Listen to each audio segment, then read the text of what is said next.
ഈ കഥയുടെ തുടക്കത്തിലെ കടൽക്കരയിൽ വസിക്കുന്ന നമ്മുടെ ഹീറോയിനായിട്ടുള്ള കയ ഇപ്പോൾ റീസെന്റ് ആയിട്ട് കുറച്ചു നാളുകൾക്ക് മുന്നെയാണ് ഹീറോയിന്റെ അമ്മ മരണപ്പെട്ടത്. ഇപ്പൊ അവൾക്കുള്ളത് ഒരു സഹോദരനും അതേപോലെ തന്നെ അവളുടെ അച്ഛനും.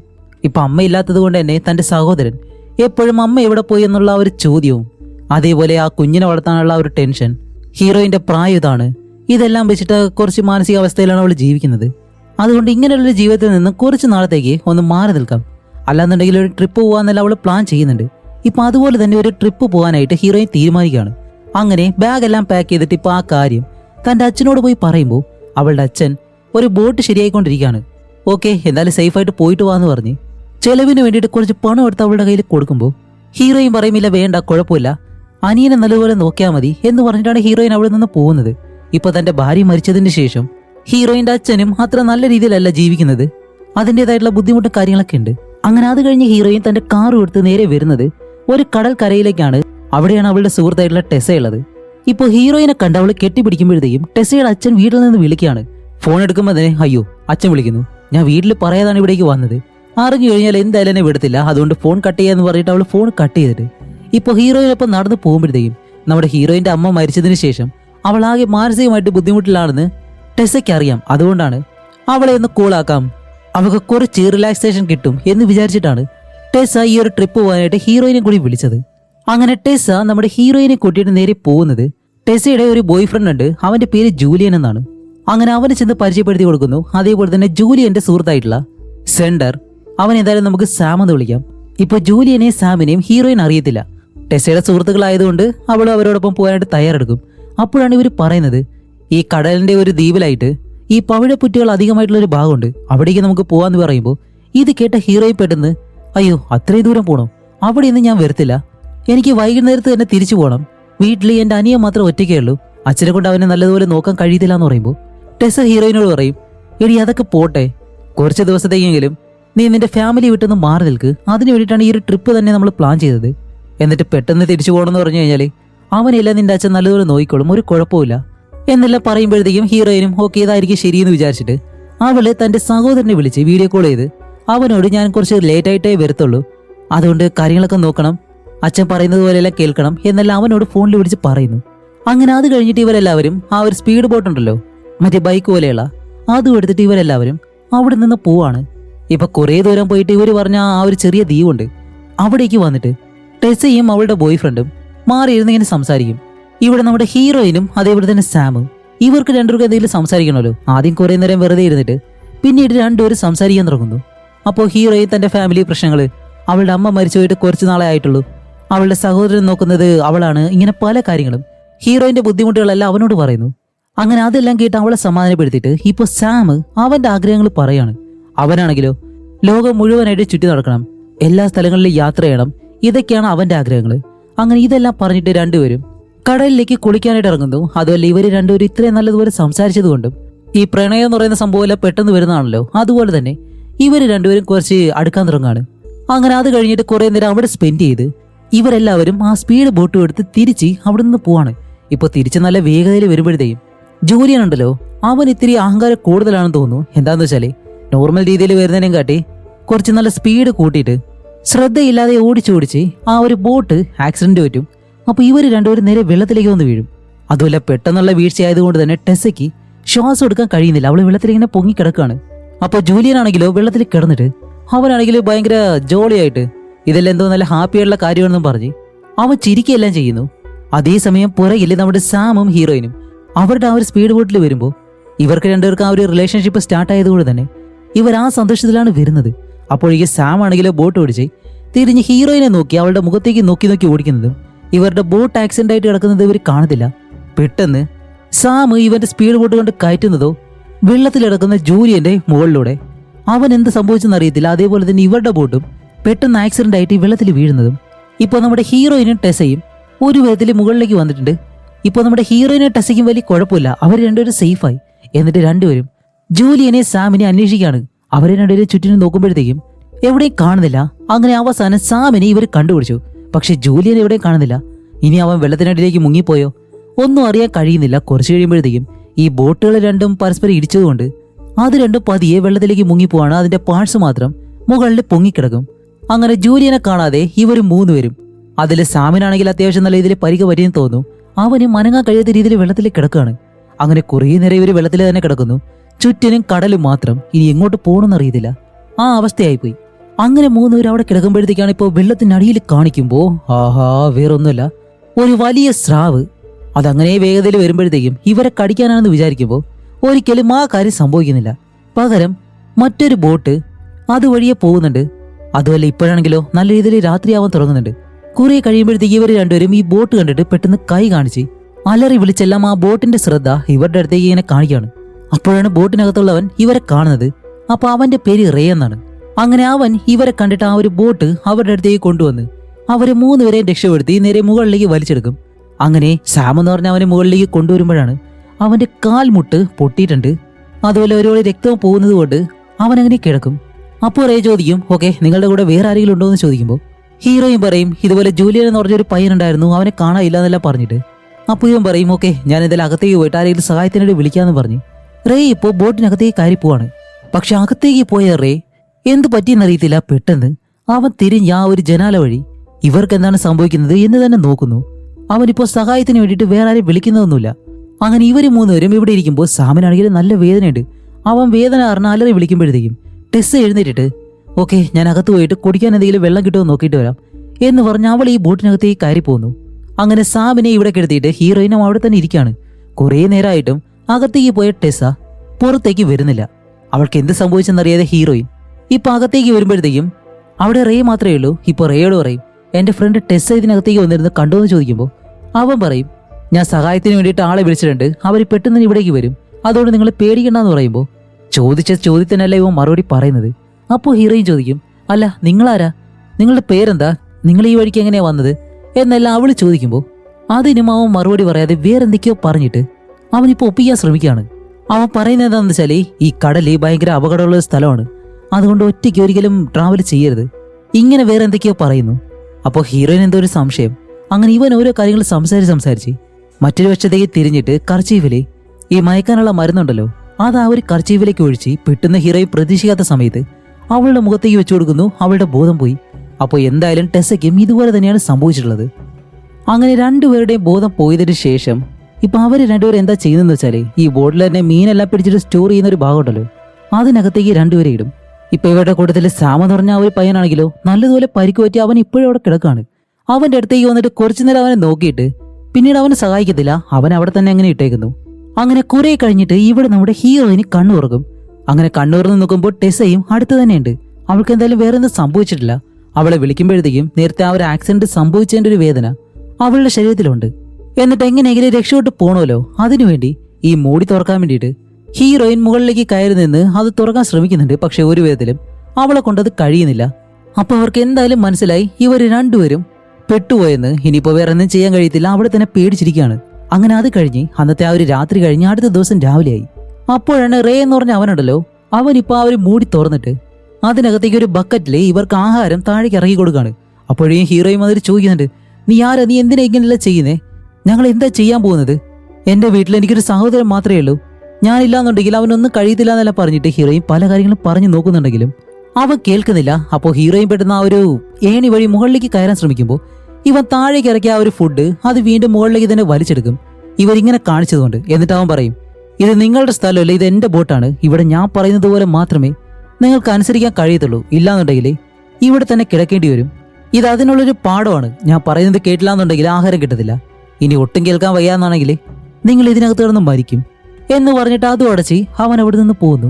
ഇപ്പം അത് കഴിഞ്ഞിട്ട് കുറേ നേരം കഴിഞ്ഞിട്ടാണ് ഒരു മൊട്ടത്തലയൻ വേറൊരു ചെറിയ ബോട്ടുമായിട്ട് ഈ വലിയ ബോട്ടിൻ്റെ അടുത്തേക്ക് വരുന്നത്. അങ്ങനെ അവൻ എന്തൊക്കെ സാധനങ്ങൾ എടുത്ത് മുകളിലേക്ക് വെച്ച് മുകളിലേക്ക് കയറുമ്പോൾ അവൻ എന്തായാലും ഡോക്ടറാണ് ഇപ്പോൾ വന്നവനുണ്ടല്ലോ അവൻ.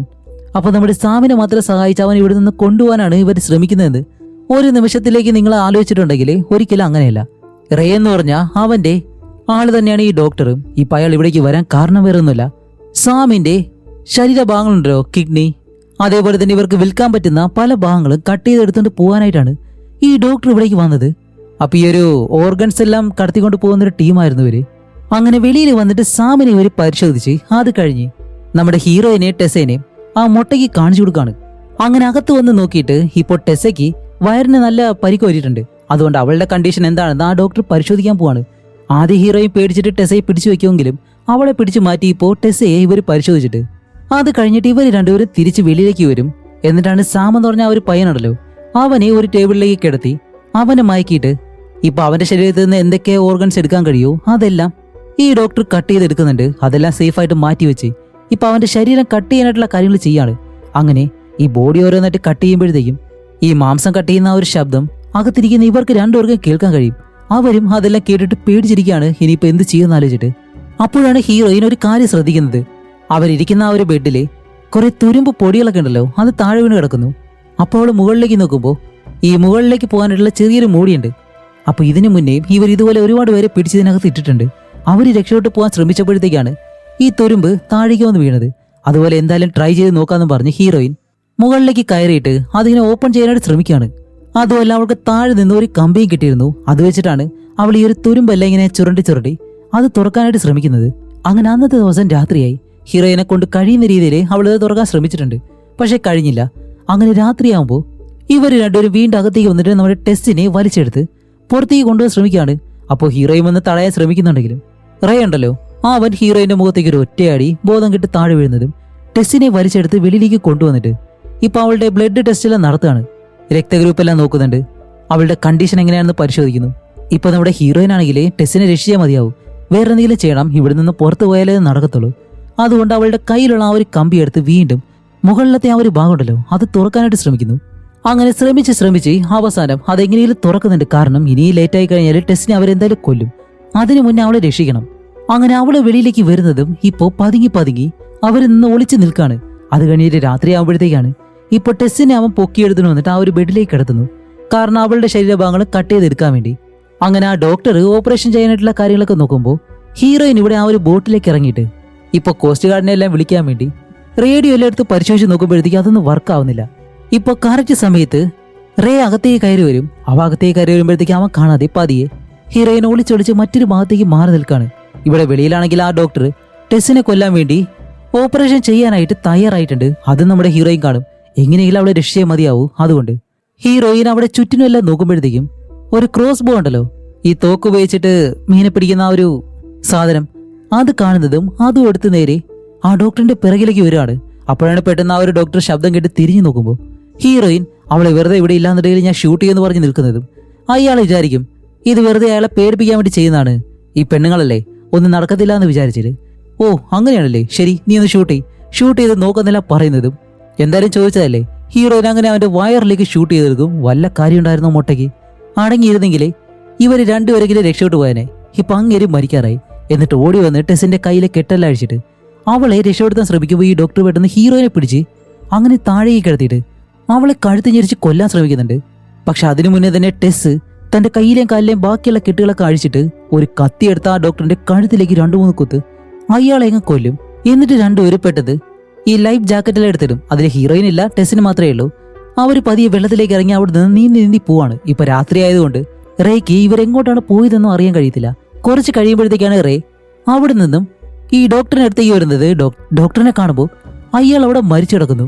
ഇത് കണ്ട് ഓടി വന്നിട്ട് നമ്മുടെ ഹീറോയിൻ എവിടെയെങ്കിലും ഉണ്ടോ എന്ന് നോക്കുമ്പോഴത്തേക്കും ഹീറോയിനെ കാണാനില്ല. അപ്പോൾ രണ്ടുപേരും രക്ഷപ്പെട്ട് പോയെന്ന് അവന് മനസ്സിലായി. അങ്ങനെ ഇവര് രണ്ടുപേരും നീന്തി ഇങ്ങനെ പോകുമ്പോഴത്തേക്കും പതിയെയാണ് പോകുന്നത്. ആ ഡോക്ടർ വന്ന ബോട്ടുണ്ടല്ലോ അത് കുറച്ച് ദൂരെ കിടപ്പുണ്ട്. ഇത് കാണുന്ന ഇവര് രണ്ടുപേരും അവിടേക്ക് നീന്തി പോകും. അപ്പോൾ റേ ആണെങ്കിലോ പെട്ടെന്ന് അവന്റെ ആ ഒരു ബോട്ട് തിരിച്ച് ഇവരെ രണ്ടുപേരെ കാണുന്നുണ്ട്. എന്നിട്ട് അവരുടെ അടുത്തേക്ക് പോകാനായിട്ട് ബോട്ട് സ്റ്റാർട്ട് ചെയ്യാനായിട്ട് ശ്രമിക്കുമ്പോഴത്തേക്കും ബോട്ട് സ്റ്റാർട്ട് ആവുന്നില്ല. ഷടാ ഇതെന്ത് പറ്റിയെന്ന് പറഞ്ഞിട്ട് അവ കുറെ നേരം ട്രൈ ചെയ്ത് അവസാനം എഞ്ചിൻ റൂമിലേക്ക് ചെന്ന് നോക്കുമ്പോഴത്തേക്കാണ് അവിടെയുള്ള ഈ മെയിൻ വയറുകളൊക്കെ ഉണ്ടല്ലോ അതെല്ലാം ഹീറോയിൻ കട്ട് ചെയ്തിട്ടാണ് പോയിട്ടുള്ളത്. അതുകൊണ്ട് ഹീറോയിൻ എന്തായാലും രക്ഷപ്പെട്ടു. അപ്പൊ ഇനിയിപ്പോ ഹീറോയിനെ പിടിക്കണമെന്നുണ്ടെങ്കിൽ ഒന്നുകിൽ ഇവൻ നീന്തണം, ഇല്ലാന്നുണ്ടെങ്കിൽ ഈ ബോട്ട് ശരിയാക്കണം. അങ്ങനെ ഇവര് രണ്ടുപേരും നീന്തി പോകുമ്പോഴത്തേക്കാണ് നമ്മുടെ ടെസ്സിനെ കൊണ്ട് കഴിയുന്നില്ല. അപ്പോൾ ടെസ് ഹീറോയിനോട് പറയും എന്നെ കൊണ്ട് ഇനി കഴിയത്തില്ല, നീ പോയിക്കോ, നീ പോയി രക്ഷപ്പെട്ടിട്ട് ആരെങ്കിലും സഹായത്തിനായിട്ട് വിളിച്ചോണ്ട് വന്നാൽ മതി, എന്നെ കൊണ്ട് ഇനി കഴിയത്തില്ല എന്ന് പറയുമ്പോഴത്തേക്കും നമ്മുടെ ഹീറോയിൻ പറയുന്നില്ല നിന്നെ വിട്ട് പോകാൻ കഴിയത്തില്ല എന്നെല്ലാം പറഞ്ഞ് ഇവർ രണ്ടുപേരുള്ള ആ ഒരു സ്നേഹം ഉണ്ടല്ലോ അത് തമ്മിലുള്ള ചെറിയൊരു പോരാട്ടം തന്നെ അവിടെ നടക്കുന്നുണ്ട്. അവസാനം ഹീറോയിൻ പറയും നീ ഇവിടെ തന്നെ നിൽക്ക്, ഞാൻ പോയിട്ട് സഹായത്തിനായിട്ട് ആളെ വിളിച്ചോണ്ട് വരാം എന്നും പറഞ്ഞ് ഹീറോയിൻ ഇപ്പോൾ ഒറ്റയ്ക്ക് നീന്തി ആ ഒരു ബോട്ടിനടുത്തേക്ക് പോവാണ്. അങ്ങനെ ഒരു വിധത്തില് ഈ ബോട്ടിനടുത്തേക്ക് വന്നിട്ട് അതിന് മുകളിലേക്ക് കയറി ഇപ്പൊ ആ ബോട്ട് ഓണാക്കാൻ വേണ്ടി അതിന്റെ ബട്ടൺസ് എല്ലാം പിടിച്ച് ഞെക്കാണ്. കാരണം അവൾക്ക് കറക്റ്റായിട്ട് അറിയത്തില്ല ഇത് എങ്ങനെയാണ് സ്റ്റാർട്ട് ചെയ്യേണ്ടതെന്ന്. അതുകൊണ്ട് എല്ലാ സ്വിച്ചുകളും ഓണാക്കിയിട്ട് ഇപ്പോൾ അതിലെ റേഡിയോ ഓൺ ആവും. അതുകൊണ്ട് ഈ ഒരു കോസ്റ്റൽ ഗാർഡ് ഉണ്ടല്ലോ, അവരെ എങ്ങനെയാലും കണക്ട് ചെയ്ത് അവരോട് സംസാരിക്കുകയാണ്. എന്നിട്ട് നടന്ന സംഭവങ്ങൾ എല്ലാവരോട് പറയും. എൻ്റെ ഫ്രണ്ടിനെ അവർ തട്ടിക്കൊണ്ടുപോകാൻ ശ്രമിച്ചു, ഒരു ഫ്രണ്ടിനെ കൊന്നു, ഞങ്ങളിപ്പോൾ അവർ തട്ടിക്കൊണ്ടുപോകാൻ ശ്രമിക്കുകയാണെന്നെല്ലാം പറഞ്ഞിട്ട് അവരോട് കാര്യങ്ങൾ പറയും. അപ്പോഴാണ് അവർ ചോദിക്കുന്നത്, ശരി നിങ്ങളുടെ ലൊക്കേഷൻ എവിടെയാണെന്ന് അയച്ചു തരാൻ കഴിയുമെന്ന് ചോദിക്കുമ്പോൾ അതെങ്ങനെ ചെയ്യേണ്ടത് ചോദിക്കും. അപ്പോൾ GPS ഓൺ ചെയ്യാൻ പറയും. പക്ഷേ ഈ ഒരു ബോട്ടിന്റെ GPS എങ്ങനെയാണ് ഓൺ ചെയ്യേണ്ടതെന്ന് ഹീറോയിൻ അറിയത്തില്ല. അതെനിക്കറിയത്തില്ല, പ്ലീസ് എന്തെങ്കിലും സഹായം വേണമെന്ന് പറയുമ്പോൾ ഓക്കെ നിങ്ങളത് ടെൻഷൻ അടിക്കേണ്ട, ഞങ്ങൾ കറക്റ്റ് ആയിട്ടത് പറഞ്ഞുതരാം, പേടിക്കേണ്ട ഒരു ആവശ്യമില്ല എന്നെല്ലാം പറഞ്ഞിട്ട് ഹീറോയിൻ ഇപ്പോൾ GPS എവിടെയാണെന്ന് ഇങ്ങനെ അന്വേഷിക്കുകയാണ്. അങ്ങനെ നോക്കുമ്പോഴത്തേക്കാണ് അവിടെ ഒരു ലാപ്ടോപ്പ് ഉണ്ട്. അതിൽ ഇവർ ഇതിനു മുന്നേ പിടിച്ചുകൊണ്ട് വന്ന ഒരുപാട് പെൺകുട്ടികളുടെ ചിത്രങ്ങളെല്ലാം കാണുന്നു. അപ്പോൾ ഇവർ മാത്രമല്ല, ഇതിനു മുന്നേ ഒരുപാട് പേരെ പിടിച്ചുകൊണ്ട് വന്നിട്ടുണ്ട്. അതിൽ ഓരോ പെൺകുട്ടികളുടെ ഫോട്ടോ ഇങ്ങനെ കാണിച്ചിട്ട് സോൾഡ് ഔട്ട് എന്നല്ല ഇങ്ങനെ കാണിക്കുന്നുണ്ട്. എന്താന്ന് വെച്ചാൽ ഇവന്മാർ ഈ ഒരു ഓർഗൻ ട്രാഫിക്കിംഗ് മാത്രമല്ല, ഹ്യൂമൻ ട്രാഫിക്കിംഗ് നടക്കുന്നുണ്ട്. എന്താ വെച്ചാൽ പെൺകുട്ടികളെ എല്ലാവരെയും അവർ ഓൺലൈൻ വഴി വിൽക്കുന്നു. അതുപോലെ ഇപ്പോൾ ഹീറോയിൻ്റെ ഫോട്ടോയും അതിനകത്ത് കാണുന്നുണ്ട്. അപ്പോൾ ഈ കാര്യവും ഹീറോയിൻ ഇപ്പോൾ അവർ പോലീസുകാരോട് പറയും, എന്നെ മാത്രമല്ല ഇതുപോലെ ഒരുപാട് പെൺകുട്ടികളെ ഇവർ കടത്തിയിട്ടുണ്ടെന്ന്. അപ്പോൾ അവർ പറയും ഓക്കെ നിങ്ങൾ GPS ഓൺ ആക്കിയാൽ മാത്രമേ ഞങ്ങൾക്ക് ആ സ്ഥലം കണ്ടുപിടിച്ച് അവിടേക്ക് വരാൻ കഴിയത്തുള്ളൂ എന്ന് പറയുമ്പോൾ ഹീറോയിൻ അറിയത്തില്ലല്ലോ. അപ്പോൾ അവർ പറയും ഓക്കെ അങ്ങനെയാണെങ്കിൽ ഈ ബോട്ടിൽ വേറൊരു ഡിവൈസ് ഉണ്ടാവും, അതൊരു മഞ്ഞ ഡിവൈസാണ്, അത് നിങ്ങൾ കണ്ടുപിടിച്ചിട്ട് വെള്ളത്തിലേക്ക് ഇട്ട് കഴിഞ്ഞാൽ അതിൽ നിന്ന് ഓട്ടോമാറ്റിക്കായിട്ട് ലൊക്കേഷൻ ഞങ്ങൾക്ക് കിട്ടും, അത് വെച്ചിട്ട് ഞങ്ങൾ അവിടേക്ക് വരും. അതുകൊണ്ട് ആ ഒരു സാധനം കണ്ടുപിടിക്കാൻ പറയുമ്പോൾ ഹീറോയിൻ ഇപ്പോൾ ആ ഒരു ഡിവൈസ് കണ്ടുപിടിക്കും. അത് മാനുവലായിട്ട് ഓൺ ചെയ്യാൻ കഴിയും, പക്ഷെ അത് ഹീറോയിൻ അറിയാത്തത് കൊണ്ട് അവർ പറയാതെ വെള്ളത്തിലേക്ക് ഇടാൻ വേണ്ടി അങ്ങനെ അതെടുത്ത് വെള്ളത്തിലേക്ക് എറിയാന്ന് വിചാരിച്ചിട്ട് ഹീറോയിൻ ബോട്ടിന്റെ പുറകിലേക്ക് പോകുമ്പോഴത്തേക്കാണ് വെള്ളത്തിലൂടെ ആരോ നീന്തി വരുന്നത് പോലെ ശബ്ദം കേൾക്കുന്നു. എന്തായാലും അത് റേ തന്നെയാണെന്ന് ഹീറോയിന് മനസ്സിലായി. അതുകൊണ്ട് അവൻ കാണാതെ പതിയെ ഒരിടത്തേക്ക് ഒളിച്ചിങ്ങനെ നിൽക്കും. അങ്ങനെ അവനാണെങ്കിലോ ഈ ബോട്ടിലേക്ക് കയറിയിട്ട് അവളെ അന്വേഷിച്ച് ചുറ്റിനും നടക്കുന്നു. അങ്ങനെ രണ്ടുപേരും കുറച്ചു നേരം അങ്ങോട്ട് ഇങ്ങോട്ടെല്ലാം നടന്ന് അവസാനം അവ ഹീറോയിനെ കണ്ടുപിടിക്കും. എന്നിട്ട് ആദ്യം തന്നെ ഹീറോയിൻ്റെ അടുത്തേക്ക് വന്ന് അവളെ പൊക്കിയെടുത്തിട്ട് പോകാനൊന്നും ശ്രമിക്കുന്നില്ല, കത്തിയോണ്ട് അവളുടെ വയറിലേക്ക് ഒരു ഒറ്റ കുത്ത്. പക്ഷെ അവിടെയായിരുന്നു മറ്റൊരു ടെസ്റ്റ്. നമ്മുടെ ഹീറോയിൻ നേരത്തെ തന്നെ ഒരു ഫ്ലെയർ ഗണ്ണ് ഈ ഡിവൈസ് കണ്ടുപിടിക്കുമ്പോഴത്തേക്ക് എടുത്തു വെച്ചിരുന്നു. അതെടുത്ത് അവന്റെ വായിലേക്ക് വെച്ച് ഷൂട്ട് ചെയ്ത് കൊടുക്കുന്നതും അവന് നല്ല രീതിയിൽ പണി കിട്ടിയിട്ടുണ്ട്. അവൻ അങ്ങനെ നേരെ താഴേക്ക് വന്ന് വീണ് മുഖമെല്ലാം പൊള്ളിയിട്ട് അവ സ്പോട്ടിൽ അവിടെ വെച്ച് തന്നെ മരിക്കുന്നു. ഇപ്പൊ കുത്തുകൊണ്ട ഹീറോയിൻ ആണെങ്കിലോ താഴെ വീണ് നടന്നിട്ട് ഈ ഡിവൈസ് എടുത്ത് വെള്ളത്തിലേക്ക് എറിയണ്ടേ, അതിനുവേണ്ടി അവൾ കുറച്ച് ബോട്ടിന്റെ പുറകിലേക്ക് വന്നിട്ട് എടുത്തൊരു ഒറ്റ ഏറ്. രക്തം ഒരുപാട് പോയതുകൊണ്ട് ക്ഷീണവും വരുന്നുണ്ട്. അപ്പോഴേക്കാണ് ഈ ഡിവൈസ് വന്ന് വീണതോ ബോട്ടിന്റെ അറ്റത്ത് വെള്ളത്തിലേക്ക് വീണില്ല. അത് കാണുന്നതും അവളെ കൊണ്ട് അവിടേക്ക് പോകാൻ കഴിയത്തില്ല, കാരണം അതിനു മുന്നേ തന്നെ അവൾ മയങ്ങി താഴെ വീണിരുന്നു. അങ്ങനെ സമയം പതിയെ പതിയെ കഴിഞ്ഞു പോവാണ്. ഇനിയിപ്പോ ഒന്നും ചെയ്യാൻ കഴിയാത്ത അവസ്ഥ. രാത്രി ആയതുകൊണ്ട് വേറെ കുഴപ്പമില്ല. എന്തായാലും ഭാഗ്യത്തിന് ആ ഒരു ഡിവൈസ് ഉണ്ടല്ലോ അത് അറ്റത്തിരിക്കുന്നത് കൊണ്ട് ഈ വെള്ളം നല്ലതുപോലെ ഇളകി ആ ഡിവൈസ് പതിയെ വെള്ളത്തിലേക്ക് വന്ന് വീഴുന്നതും അത് ഓട്ടോമാറ്റിക്കായിട്ട് ഓൺ ആവുന്നുണ്ട്. അപ്പോഴേക്കും ആ ഒരു കോസ്റ്റ് ഗാർഡിനെ കറക്റ്റ് സിഗ്നലും കിട്ടിയിട്ട് അടുത്ത ദിവസം രാവിലെ ആവുന്നതും അവർ ഈ സ്ഥലം കണ്ടുപിടിച്ച് ഇവിടേക്ക് എത്തി. ഇപ്പൊ അവരെല്ലാവരും ബോട്ടിലേക്ക് കയറി നോക്കുമ്പോഴത്തേക്കും നമ്മുടെ ഹീറോയും ബോധമില്ലാതെ കിടക്കാണ്. പെട്ടെന്ന് തന്നെ അവൾക്ക് ഫസ്റ്റ് എയ്ഡും കാര്യങ്ങളൊക്കെ കൊടുത്ത് അവളെ പൊക്കിയെടുത്ത് ബോട്ടിലേക്ക് കിടത്തുന്നു. അത് കഴിഞ്ഞ് റേയെ നോക്കുമ്പോൾ അവനാണെങ്കിൽ അവിടെ മരിച്ചു കിടക്കാണ്. അങ്ങനെ അവളെ എടുത്തിട്ട് ബോട്ടിലിങ്ങനെ പോകുമ്പോഴത്തേക്കും അവളുടെ സുഹൃത്ത് ടെസ്സയുണ്ടല്ലോ അവളെയും ഇവർ കണ്ടുപിടിക്കുന്നുണ്ട്. അങ്ങനെ പെട്ടെന്ന് വന്ന് അവളെ എടുക്കുമ്പോഴത്തേക്കും അവളും മരിച്ചിട്ടില്ല, അവൾക്ക് ജീവനുണ്ട്. അങ്ങനെ അവളെയും പൊക്കിയെടുത്ത് ബോട്ടിലേക്ക് കിടത്തി രണ്ടുപേരെ രക്ഷപ്പെടുത്തി ഹെലികോപ്റ്ററിൽ അവരെയും കൊണ്ട് നേരെ കരയിലേക്ക് പോകുന്നു. അങ്ങനെ കരയിലെത്തുമ്പോഴത്തേക്കും ഹീറോയിന്റെ അച്ഛൻ അവിടെ തന്നെയുണ്ട്, കാരണം 2 ദിവസമായിട്ട് ഇവളെ കാണാനില്ലല്ലോ. ഇപ്പൊ ഹീറോയിനെ സേഫായിട്ട് രക്ഷപ്പെടുത്തിയത് കൊണ്ട് വേറെ കുഴപ്പമൊന്നുമില്ല, അവർക്കും നല്ല സന്തോഷമായി. കൂടെ നമ്മുടെ ടെസ്സയും. അങ്ങനെ രണ്ടുപേരെ സേഫായിട്ട് ആംബുലൻസിൽ കയറ്റി കൊണ്ടുപോകുന്നതും ഈ മൂവി ഇവിടെ വെച്ച് അവസാനിക്കുകയാണ്. അപ്പോൾ എങ്ങനെ ഉണ്ടായിരുന്നു? ഇൻട്രസ്റ്റിംഗ് ആയിട്ടുള്ള ഒരു മൂവിയായിട്ട് നിങ്ങൾക്ക് തോന്നിയിട്ടുണ്ടെങ്കിൽ നിങ്ങളുടെ അഭിപ്രായം തീർച്ചയായിട്ടും കമന്റ് ചെയ്യുക. അടുത്തൊരു നല്ല മൂവിയായിട്ട് ഉടനെ തന്നെ വരാം. അതുവരയ്ക്കും ബൈ.